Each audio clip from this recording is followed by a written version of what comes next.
Good evening, ladies and gentlemen, and welcome to our live event on the summer assessments for Year 11 and 13. So I'm so pleased so many of you have chosen to join us this evening, and say a special welcome to all of our students in Year 11 and 13 who I'm sure have joined us as well.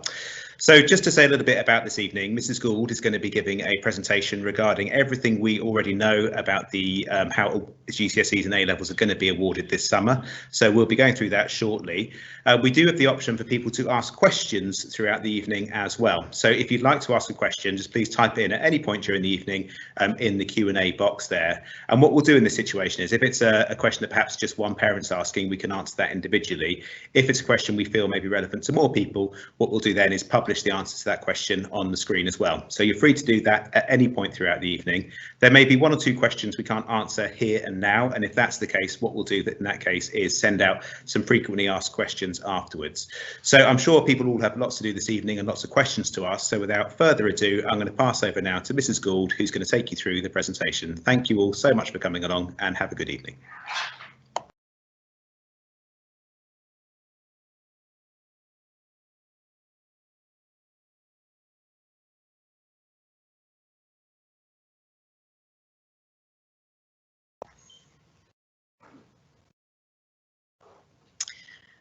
Hi, good evening to everybody and welcome.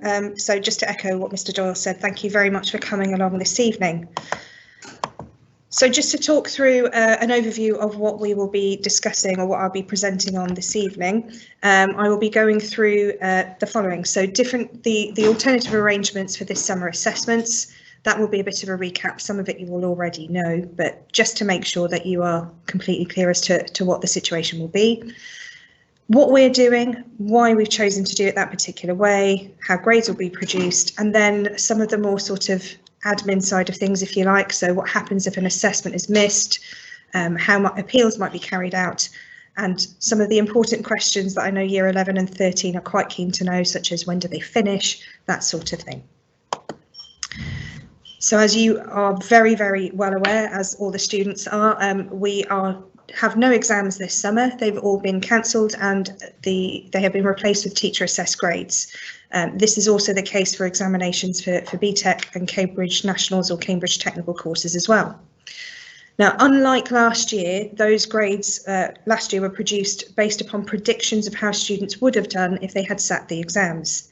This year it is very much a different case. So although there are no exams, and that is the same, instead, what we're being asked to produce is a grade based upon what students have achieved in assessment. Now, this will mean that we are looking at historic data as well as the assessments that students are currently doing, and the grades we'll be putting forward will be based upon that. There's no sort of predictions or looking at a trend of a grade across a year. It is based upon that data that we have. So it's really about what they achieve, not about potential, and therefore it's much more evidence-based in terms of the assessments we have in front of us this year. Now, we've been asked not to replicate exams, but to use a range of assessments. So what we've chosen to use is a range of data that we've got from years 10 and 11 or 12 and 13. So, for example, mock exams for the year 11s, October assessments for, it should say year 13, apologies for that error there. And with other assessment data that different subject leaders have picked out in terms of what's right for their subject. So end of topic tests, for example, essays, other past papers that they have done, as well as obviously the current assessments that are being carried out in the run up to the May half term.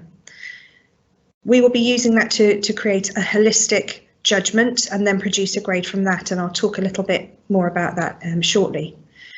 We have to share the process that we're using with the exam boards prior to us submitting the grades, and they will approve whether or not the process we are using is evidence-based, follows the criteria set by JCQ and by Ofqual, and basically to make sure we're doing what we've been asked to do. Each subject will also be standardising their marks before sending them off to the exam board. So if, for example, a student does an assessment next week and their teacher tells them what their raw mark was, that is subject to a little bit of change potentially once we carry out standardisation. It's unlikely to change massively, but that's no different to, say, a year when we'd have non-exam assessment and the exam board would moderate that. So as I've talked to the students before about the reason we've decided to choose this approach is for a few different reasons. One is that students get several chances to show their best. If one assessment goes wrong or is not quite at that student's best, then it won't have that same impact as one big test or one big exam would. It's also more manageable for students and for teachers because you can focus on a small bit of the course at any one time. So, we know students have had different experiences during remote learning. It gives us a short period of time to look at a small area of the course and assess that before moving on to the next. Hopefully, it's also helping to make revision that little bit more manageable. It's always a very intense time of year for students doing revision for assessments or for exams, but by not having to do the whole course all in one go, hopefully that is more of a bite-sized approach. Also, we're hoping that it will be reassuring for students that as they go through, they're realising, well, I've banked some marks there, I've banked a little bit more, so actually it feels like that pressure is coming off them as they're going along. It means that teachers can mark and standardise those as they go along as well, and it's not all done at the end of the process, so that actually we've got more time to do as best as we can with quality standardisation and producing those grades. Now, the big question that I know a lot of people will be interested in is how are the grades going to be produced? So as I mentioned earlier, we've been asked to do this by using holistic judgment. So what that means is looking at the range of assessment data that we have selected, looking at that as a whole, and really looking for that sort of best fit in terms of the grades. We've been asked or advised it's not about producing a formulaic calculation or algorithm, which I'm hoping you're relieved to hear. It won't be about that to produce grades. It's really using that teacher's judgment, looking at that data and seeing what the right grade is for that student. So as an example, and I will say this is a very rough example, it's not necessarily sort of a benchmark for how every single subject would do it, but as an example, a student might have a mock exam at a grade 4, some other assessments that are maybe marked out of 40 in January that they did there, and then 3 assessments that come out at a grade 6. As a best fit approach, looking at that range of data and knowing that those summer assessments that they're doing now are the ones that show their ability at the end of the course, a grade 6 would be the most likely grade to be awarded there. So it's not about totting up marks and producing a mark out of 100 and then if they fall just 1 mark below, that grade is not what they get. It's looking at that data overall and picking out the grade for the student. Now we can share marks for individual assessments. So I know many of the year 11s and year 13s would have been getting feedback from their teachers in terms of the mark they got on an assessment they've recently done. We're not allowed to share overall grades though. That's something that has to remain completely confidential. So any marks we may share, any marks we may share, as I've mentioned before, might be subject to change because we are now standardising and moderating those assessments before we submit the grades. That's to try and be as fair as possible and ensure that every teacher is working in line with the others within their teams and to try and make sure that we're doing this as consistently as possible. And that's going to be ongoing right up until those grades are submitted. And as I've mentioned already, we cannot share teacher assessed grades at all prior to results days or give a hint or let somebody know that, yes, they're on track for a future course or admission to university or college. That's something we're really not allowed to do. Now, students, if they miss an assessment, this has changed slightly to our approach just before Easter. So before Easter, if a student missed an assessment, we could look to catch them up. The guidance produced by JCQ just before the Easter holidays now states that all students completing an assessment under test conditions, which is what we're doing, must do it on the same day as all the others. So that means if somebody misses an assessment for a valid reason, such as they're really, really poorly, or there's some other circumstance, maybe they're having to self-isolate, for example, then we can do one of 3 things. If we have enough data from all the other assessment data that we have, we can still award a teacher assessed grade. And we're looking at a good comprehensive range across all of our subjects. So that would be the case in a lot of instances. It wouldn't be a case of having to replace that assessment or catch it up. If we were to look at that and realise that actually for one reason or another we don't have enough data, then we can substitute in another piece of assessment data, perhaps an essay they did earlier in the year or something equivalent, so that we've got enough there to produce that grade. If for whatever reason we don't have enough of that either, then we would ask the student to complete another assessment. But just to be clear, that's only if assessments are missed for valid reasons. If it's just that somebody hasn't shown up because they didn't want to do it on that particular day, that won't be a valid reason that we can replace that assessment for. So it is really important that students are turning up.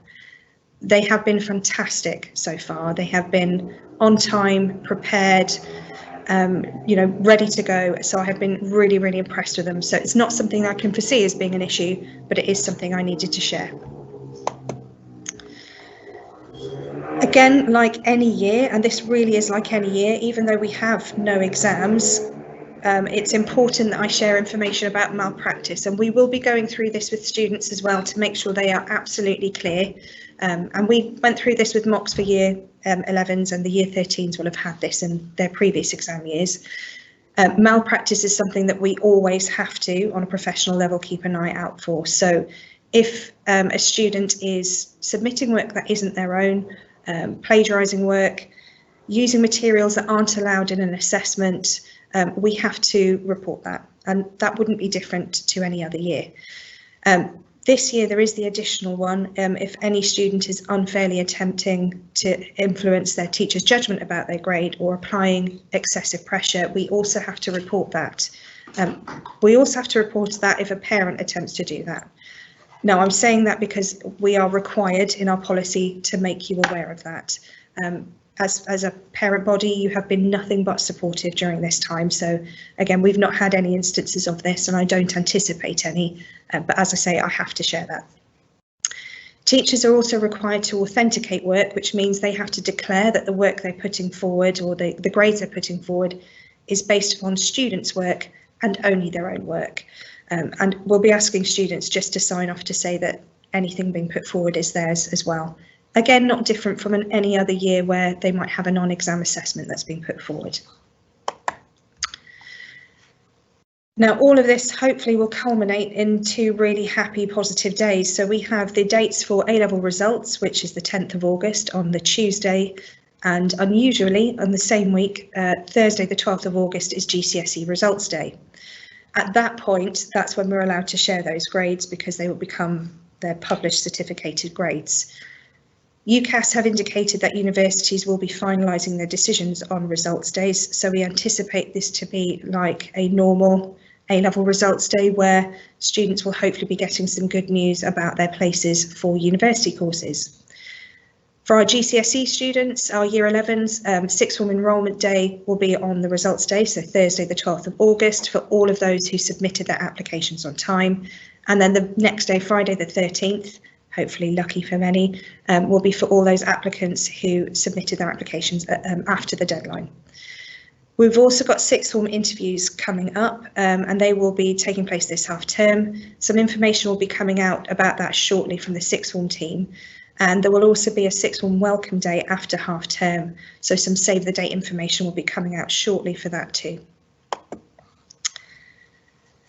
Now, whilst I very much hope this is not something anybody needs to use, I know that if I was sat where you are now, I'd want to know about the appeals process, just in case it was something that I felt I needed to use. JCQ are producing guidance on this at the moment, more detailed guidance about the appeals process, and Ofqual have released again some more guidance today. At the moment, what we know is this. So there's quite a limited scope for appeal. So the 2 reasons are, if you think that we as a school have made an administrative error, for example, you believe that we've put forward an incorrect grade, or we've used assessment marks that aren't correct in determining the grade overall. So perhaps we used a B grade for a mock exam when actually your child achieved an A. So that's one reason, and you can ask us to check if we've made an admin error, and we would go through and check that. If we found there was no error, there would be no grounds for appeal. If we found there was, then we'd be duty bound to contact the exam board to remedy that.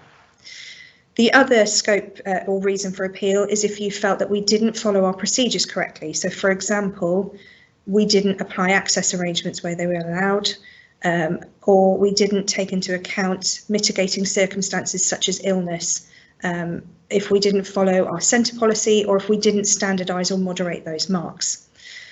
Now, our centre policy, I'll talk a little bit about later on, but that is something that once it's finalised, we will be sharing with all parents and students involved in this process, so that you have that, because you should have that information too. I would just add the mitigating circumstances such as illness. It needs to be something that's substantial, if you see what I mean. So there's not a lot we can apply in terms of mitigating circumstances. It's quite a limited scope for that as well. So special consideration and mitigating circumstances, as I've just said, it is very limited. Ordinarily, if we thought that there was reason, we'd put that forward to the exam board, and it would be their decision if to apply it and how. They have advised that, it really would need to be something quite significant, such as, quite a severe illness or personal circumstances such as a bereavement, for example.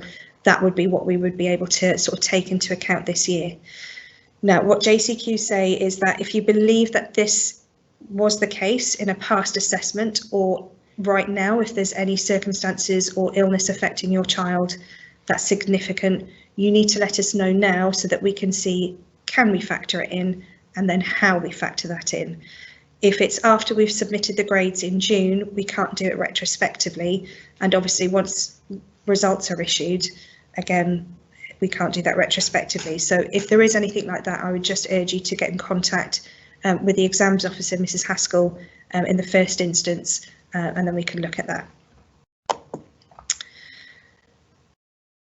A little bit on finish dates. So we are expecting full attendance for year 11 and 13 up until the week beginning the 24th of May, which is that final week of half term. During that final week, we're only asking students to come in if they have an assessment, and for that period of time that they have an assessment.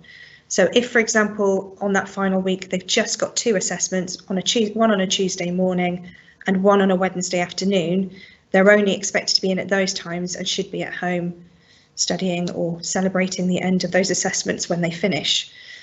We are, of course, looking to do what we can to celebrate the end of year with year 11 and 13. And we're currently looking at different plans for this. It will be dependent on whatever restrictions are in place at the time, but it is something we're looking to do, as they very much deserve a celebration at the end of this year.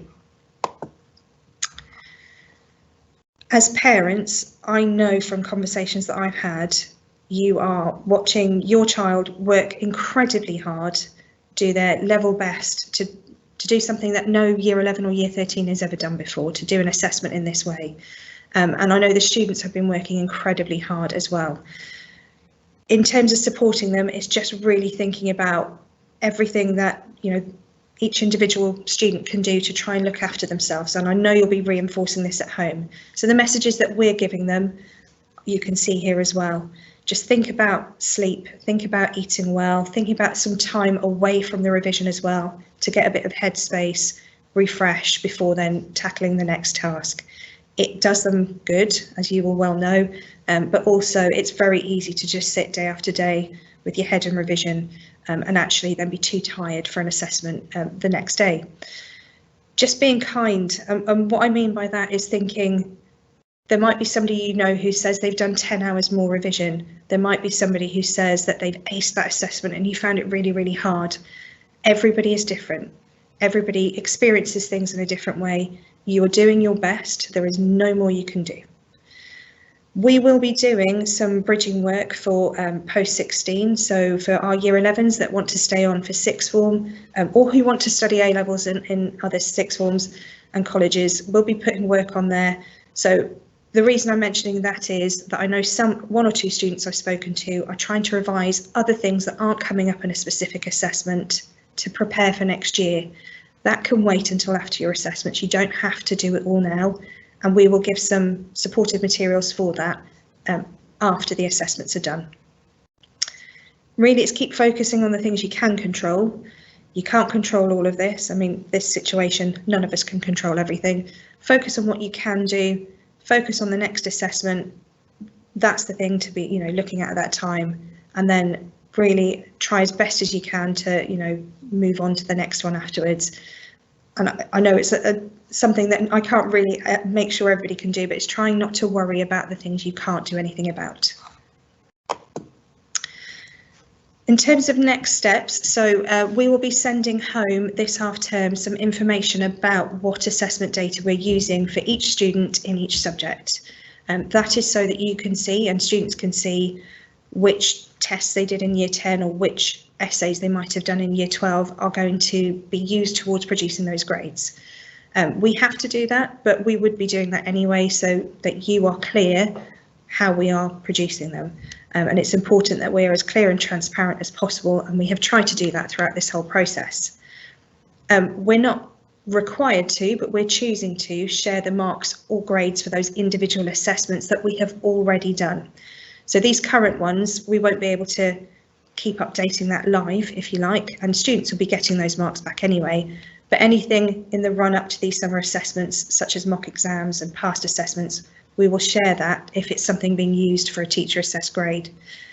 If you think that there's an error in that mark or grade, so if, for example, we have a mock grade of a B, but a student says, well, actually, the paper I've got at home, my mock paper had an A on it, can I have that double checked? Please flag that up as soon as possible. I really hope that won't be the case, and I'm not anticipating that would be the case, but it, you know, for your peace of mind, there's no harm in checking, and it means that actually you are clear that we've got all the right accurate data. We can't swap to a different assessment for individual students. So if when we share that information you think, but my child did really well in this, why can't you use this for my child? Unfortunately, we can't make that different for one child over another. We're required to be as consistent as possible across the cohort, so all of the students doing that subject. And the teachers will have used their professional judgment in selecting the best range of data that also covers the assessment objectives for the course as fully as possible. The only time that we would be able to substitute in a different assessment is if, for example, somebody was absent at the time one was done, or if there was a significant issue such as, say, a family bereavement that affected the performance in that assessment at that time. We will be looking at that obviously when we're selecting the data, but if you have a concern about an assessment being used or your child is absent at the time and you would like to know if we're substituting something in, again, please flag that up as soon as possible and we'll look into that and obviously have that conversation with you. Some further information, we'll keep updating you. Anything new that comes out, we will continue to update you, and there will shortly be a specific page on our school website for these summer assessments, and it will have links to all the relevant documents and so on that you will need. So I've mentioned our centre policy, which goes through all of what I've discussed today, but has some additional information in there. Once that's finalised, it will be published on there. There will also be some links to these documents, so the JCQ and Ofqual guidance for parents and about awarding qualifications, so that you can have a look through that if that's something you wish to look at. And also, once it's finalised, the detailed information about appeals, just in the event that that is something that you need to do. So I will just finish again, just to say thank you very much for coming along this evening. I do hope that's answered some of the questions that you may have had. If you have had any final questions and you've not had a chance to type those into the Q&A section, I will leave this screen up for a few minutes and just invite you to do those now, and we'll do our best to answer them. If any come in sort of after the live event is finished, as Mr. Doyle said, if there's sort of general questions that would be beneficial for everybody, then we'll do it. That as a sort of FAQ update that we'll send out to parents. But just to say again, thank you so much. Your sons and daughters have done you an absolute credit in the way they've approached this. They have been absolutely fantastic, and I could not be prouder of how they've tackled these assessments. And so I just wish them the best of luck for the future ones. Thank you.